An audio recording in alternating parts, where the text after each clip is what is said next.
What I'm gonna say, Devin know for a fact. Devin done fought how many times, right? And they done booed. They done said he's trash. So he's been there before. And yeah, he should shut up, because when he just fought Lomachenko, right? Let's just say, right, he 100%. We'll give him the weight drain thing that they want to say. He damn near lost. Like, it's a lot of people still to this day feel like he lost. Go watch my fight. Like, really go pay attention to that fight. And just like that, we back. Shakur Stevenson coins Devin Haney as a hater ahead of his upcoming fight this weekend with Regis Prograis. That's what I want to talk about in this video. What up, Fight World? It's your boy Ego, and I'm back with some more boxing. Now, Shakur Stevenson, he was on the DAZN boxing show, and he gave an exclusive interview where he coins and says that Devin Haney is a hater in his view. He's basically saying, you guys heard the clip at the beginning, he says Devin Haney's been called boring, Devin Haney's been booed before, and now he's trying to act brand new when it comes to Shakur Stevenson. So he's like, how could you? That's like the pot calling the kettle black. You've been booed before. He said, look at his fight with Lomachenko, his very last fight. He's fighting Regis this weekend, but he says, Lomachenko, a lot of people to this day believe you lost that fight, right? So what are you talking about? How are you gonna bag on my performance versus Edwin De Los Santos? He's saying I fought with one hand against my guy and nobody is saying that I lost. But people are actually saying that Devin Haney lost to Lomachenko. You get me? So the ego thoughts, I mean, truthfully, the way he articulated it, at least, Shakur Stevenson, his argument is kind of a straw man argument, kind of in the same vein as a triangle theory, if you will. Like, you look at a triangle theory and somebody will say, this guy beat this guy, so mathematically this guy will beat that guy. But that never works. Like, I've even seen it recently with David Benavidez Canelo. Definitely a fight that I want to see. And some people are saying, oh, but David Benavidez couldn't stop Caleb Plant and Canelo stopped Caleb Plant. Who cares? Like, what does that mean? Canelo could have fought Andrade and he didn't, and David Benavidez stopped Andrade. So it's like, what are we even talking about? And that's kind of the vibe with what Shakur Stevenson said. Make sure you thumb up the video, subscribe, hit the bell notification icon. I'm the best in the business and it's not even close. So the reason, I'm gonna break it down, why I feel this way with what Shakur said, kind of the triangle theory / straw man argument, is because he's comparing two totally different fights and saying, hey, nobody thought I lost to Edwin De Los Santos, and people thought that Devin lost to Lomachenko. But here's the flaw in that argument. Nobody is saying that Devin Haney, like, didn't hold his ground. Like, so for example, if we're gonna compare the two fights, let's talk about a couple quick similarities. Devin fought a guy who was higher revered in the boxing public, which is Lomachenko, a guy who is more accomplished as an amateur as well, two-time gold medalist. You guys have a common denominator. They were both southpaw. You fought a southpaw. Devin fought a southpaw in Lomachenko.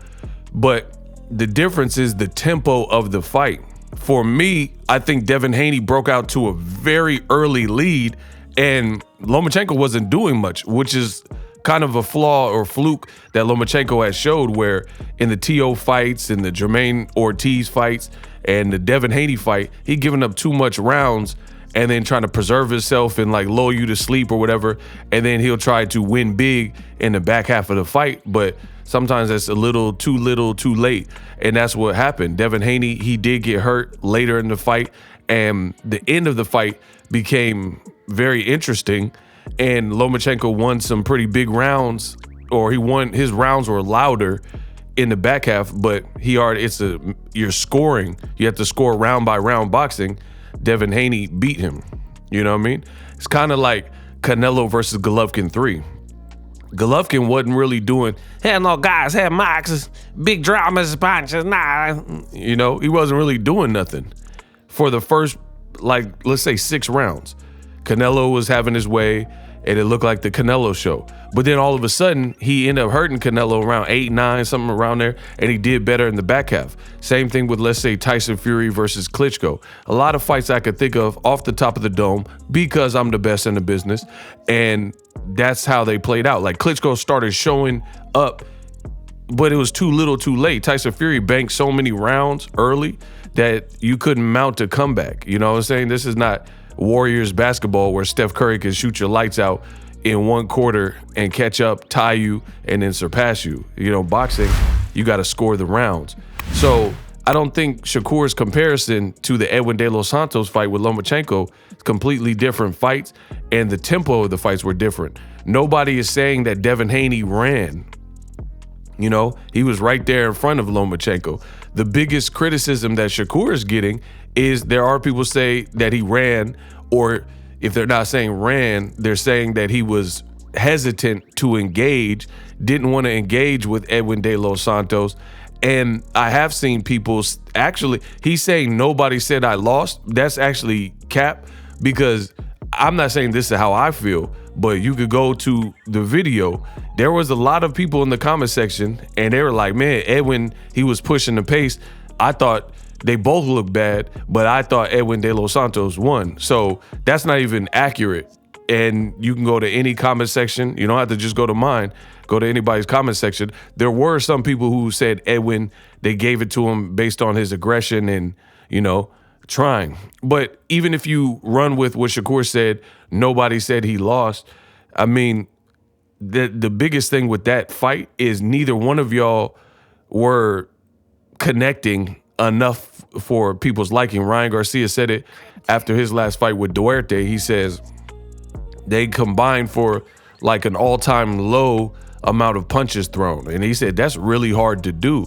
So why Shakur is being criticized is completely different than, I guess you could say, past Devin Haney performances, or if we're going to bring up the Lomachenko fight, completely different criticisms that I've seen, at least, for what happened.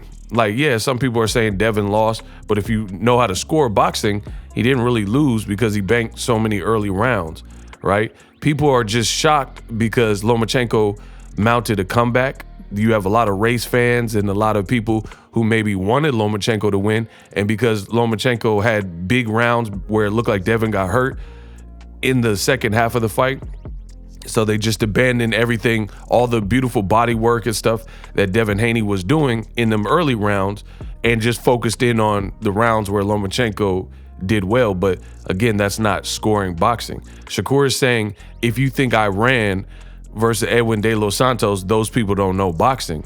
And, you know, we've seen this with Terrence Crawford also, where if you disagree with his opinion and you don't think that, you don't think like him or whatever, then you just don't know anything about boxing. But I think there's more intricacies where it's not just cut and dry. You don't know boxing because you didn't like my performance. And Shakur, I mean, the other thing I've noticed about the internet is very hard to change like a mass group of people's opinion. You know what I mean? By being like, oh, I finessed him. I look good with one hand. I mean, it's like Shakur keeps saying it, but it's not convincing people that is truly the case. Like, people didn't seem to gravitate or resonate with that particular fight. So no matter what you say, I don't know if that's gonna change. Like, to me, I don't think it's that type of fight where you could replay it and watch it a second time and be like, oh, Shakur was getting busy. But there are fights like that, like Mayweather versus Miguel Cotto. There were, in real time, people were emotional, and because I remember I missed that fight. Sticks out because I missed it in real time. I was traveling for a filming gig, and then I was in the airport, and this is back in the day, like whenever that fight happened, it wasn't easy to watch it on your phone and stuff like that. And nobody in the airport had ordered the pay-per-view. So I had to get updates through Twitter, and people were saying, oh, Floyd's getting beat up and this is crazy. Cotto's getting with him and Floyd got a bloody nose. And I'm like, word? And I was like, man, because, you know, HBO used to, or whoever, Showtime, I think it was HBO, they used to run back the fight the next week. So anyway, long story short, I finished my trip, and when I got back, I was able to sit down and watch the replay of the fight, Mayweather versus Cotto, and it just wasn't what people were saying. Like, they were like, oh, Floyd was like, he was just getting beat down. Floyd easily won that fight, for real, and pulled away and almost stopped Cotto in the final round. So that's a fight where people can say one thing in real time and then go back, run it back, watch it, and then you see Cotto didn't do all the stuff that you thought he was doing. Mayweather was getting with him, you know what I mean? But I don't think that's the case for the Shakur Stevenson, Edwin De Los Santos fights. And I don't always rely on CompuBox when I'm giving my assessments, but CompuBox, sometimes it does show you the tenor of the fight. And the bottom line is, no matter what Shakur said, oh, I finessed him and I had one hand and all that, you guys didn't throw that many punches and there weren't a lot of connects on either side. That's just a fact. You can't, like, here's my question to Shakur. If he disagrees with what I'm saying, does he feel that he looked better versus Oscar Valdez or Edwin De Los Santos? If I don't know boxing, or the people that didn't like that fight don't know boxing, then ask that to Shakur. Did you like your performance overall versus Oscar Valdez or Edwin De Los Santos better? And here's the other thing where Shakur, like, what he's saying is not all the way congruent, is because he keeps saying that he was one-handed and he didn't feel well, and showing texts, oh, I don't feel well, I gotta get in my bag and stuff like that. But then he's saying he looked so great and finessed him easy. So which one is it? Why do you need a doctor's note or a sick note if you look so good? If you really felt you look so good, why are you explaining it then? You know, like, if it's a grandiose, like David Benavidez, he hasn't been online explaining what he did to Andrade because there's nothing to explain. He showed us and then he stepped out, collected his check, and that was it. There really wasn't, you don't have to explain. You know, some things don't need explaining. What's understood don't have to be explained. So it's just a bit weird. Shakur keeps saying, like, oh, my hand was hurt, and showing that he was sick, or text messages. Why do you have to do that if you're content with how you looked? You know what I mean? But that's just my thoughts. He says Devin Haney is a hater. Let me know what you agree with in the comments. Best in the business, and I'm out.